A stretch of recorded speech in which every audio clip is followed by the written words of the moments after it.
A supposed plumber with 10 years experience put this water heater together improperly. It was pouring heat out the bottom of the unit and had high carbon monoxide against company policy.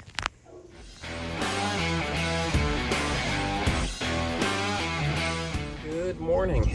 It is Thursday, the 29th of February, and I am headed to a furnace installation. The new hire that we had for about a month, he sold this job and it was on his schedule for today, and he decided not to show up. So he was going to be fired anyway. I was going to fire him this morning, actually at the end of the day today after this job, but I guess he got the point yesterday. So headed to that furnace job, and we'll see if I get some good footage and what happens there. It is a larger furnace. They had a large extension added to their home, and they haven't upgraded their heating equipment since, so it hasn't been able to keep up in the colder days with the temperature in the house. So this one is 100,000 BTUs. So we went from 80 to 100 because that was the next size that up that we could get. So we'll see what happens. Okay, so here's our unit, and it is massive. So definitely an old unit. Definitely due for replacement. Get my headlamp on. Pull this cover up.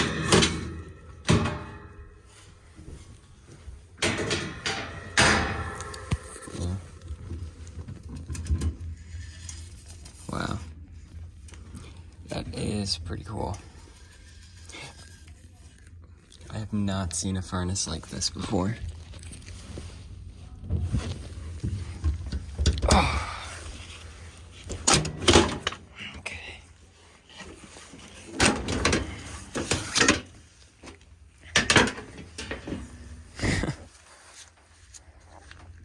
Wow. Old hammer. East Providence, Rhode Island, USA. Lawrence H. Cook Incorporated. Pretty cool.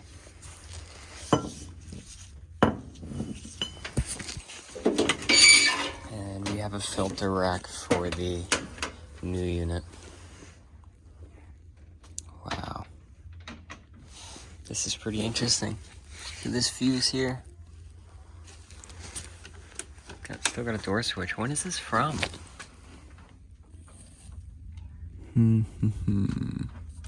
Not seeing a date anywhere.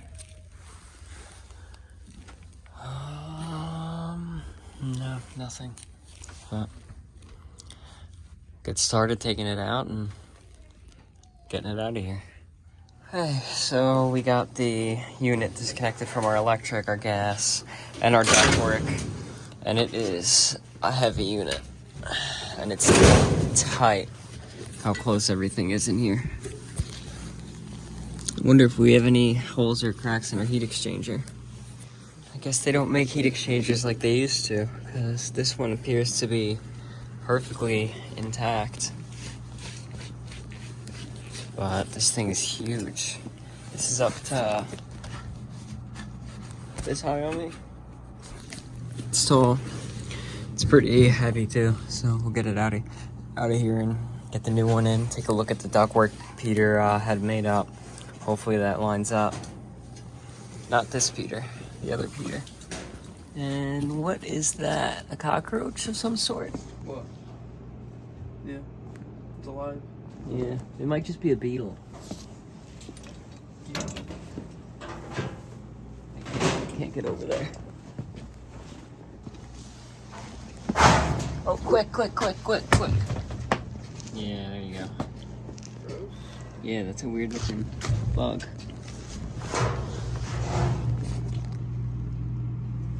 Won't focus. Okay. get this out of here. Okay, so we got it on the hand truck, out of the room, and we're gonna get it out of here. Okay, so we just got the unit in place. The ductwork that he had made up was kind of weird because he did flat flanges here, and we don't have the slips and drives to turn that into a slip and drive.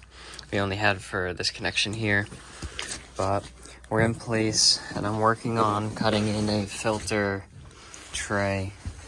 He had this weird filter tray made, so I'm gonna try to get that in as best as I can, try to make it nice and neat, and hook it up.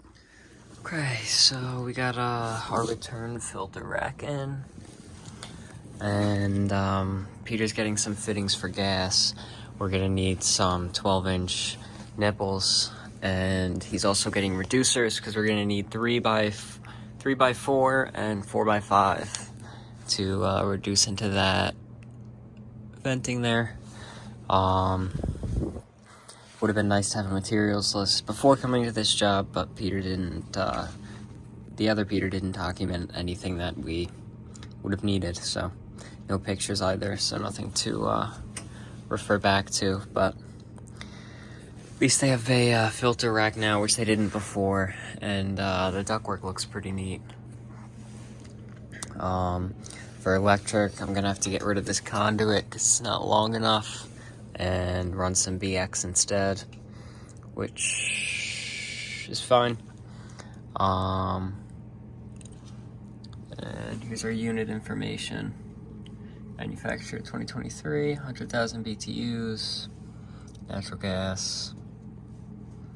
Yeah, pretty typical furnace setup. Okay, so we got our venting hooked up, 4x3, 4x5, 90, and goes across into the chimney. Gas is connected, 1/2 inch. Electric is connected. I was able to use this piece of conduit. Now, put the cover on. Why is the cover not lining up? What am I doing wrong recently? Turn power on the switch. I did replace the switch. And right there. And we got fan. And it says H. Or inducer, sorry, not fan. I guess little bits of metal fell in, but they'll eventually either fly out or just settle the bottom. And I was caught up with the homeowner, but this is the finished product. If you look close, I also fixed my error, but it came out nice. Okay, so we finished up with that. Came out fine. I would have done things differently. Had it been me, I would have liked to put a nicer filter rack in there to actually hold a good like 4-inch filter. And the ductwork transition I would have made differently, but it is what it is. It worked out. Came out looking nice. Homeowner's happy, and now they have reliable heat. I'm headed to a Weil McLean Ultra unit that I was at for a full maintenance and to just take a general look at everything because he's had nothing but issues with it. And I did find a hole or a few cracks in the burner. He ordered a burner himself, and I'm going to be replacing that, as well as his Extron number 60 tank. He'll be supplying that, and I'll be replacing it. He didn't want to pay for anything, so he wanted to buy everything himself and then pay us to put it in. So, whatever. That's what we're going to do. On the way, I'm going to stop at the office and dump the garbage. Okay, so here's our boiler. Here's our expansion tank, our burner, our new burner, and our new expansion tank, which is the Pro model.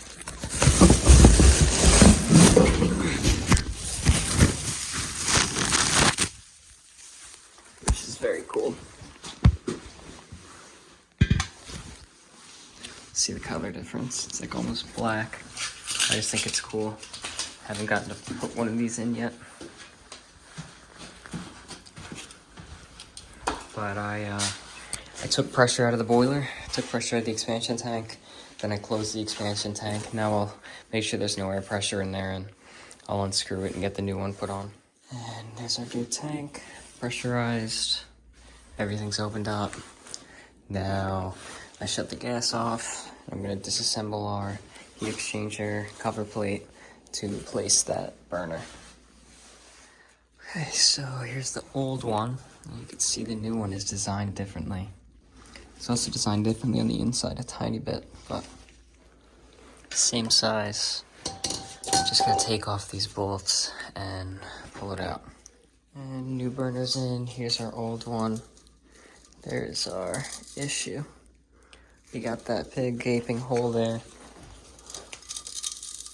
And there's some rippling down in the back.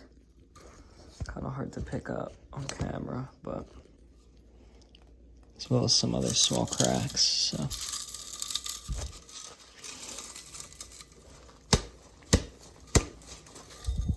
Oh. Now we'll get it all put back together. Okay, so our new cover plate's on, all of our wiring is hooked back up, and our gas is reconnected. I'm gonna do a combustion analysis test to make sure that the system is now burning safely. With this new burner, we'll get power turned back on everywhere.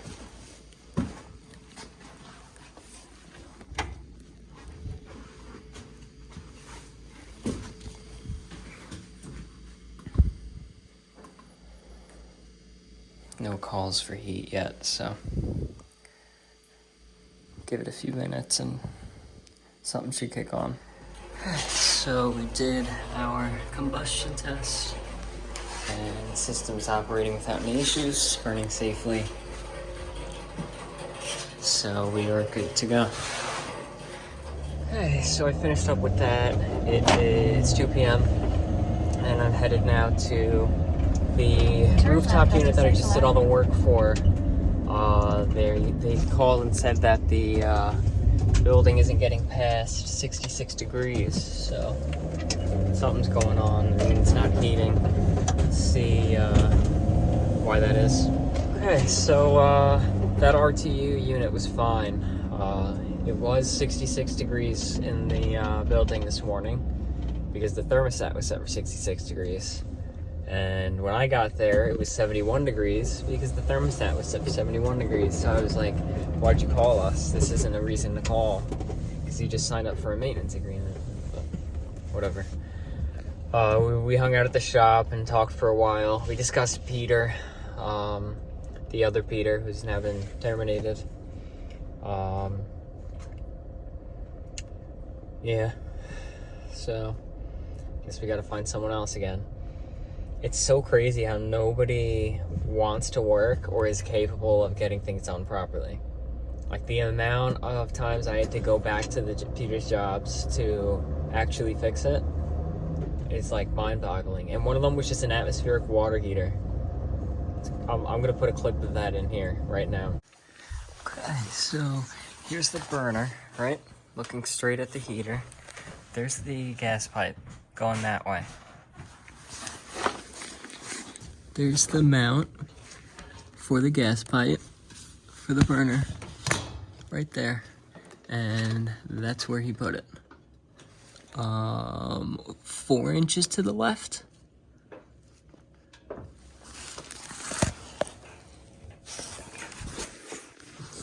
$96 carbon monoxide and 74. So initially I just showed up to this job yesterday because he didn't perform a proper combustion analysis. There's a possibility his analyzer wasn't working, but I went there to do the test. He's a very good customer of ours, so we want to make sure everything's done right by him. And he was told that before showing up to this job. Leave no stone unturned, to which when he came back to the office, he told my brother, Peter, that he left so many stones unturned, threw the key on the desk, and walked out very professional for a 40-year-old who is supposedly getting his license, his master plumber license, but he put the burner in wrong. When I went to do the combustion test, I felt the heat come out from the bottom of the unit when I was just like looking over everything, and I took a look inside, and the flames were like swirling, kinda. It was like swirling around the inside of the unit instead of just coming up, and I was like, what is going on here? And it was because he had the burner against the side wall of the water heater. Like, how putting an atmospheric water heater together is so basic that most, like, homeowners are capable of pulling it to change a thermocouple and put it back together. Like, it's mind-boggling. Either the lack of care or the lack of knowledge, I don't know, but it's over with. But yeah, it's just crazy. But I'm headed home now, finished up for the day. It is 3:20. Hopefully you enjoyed watching the video. Like the video if you liked it. Comment any advice or criticisms or feedback, and subscribe. Thanks for watching.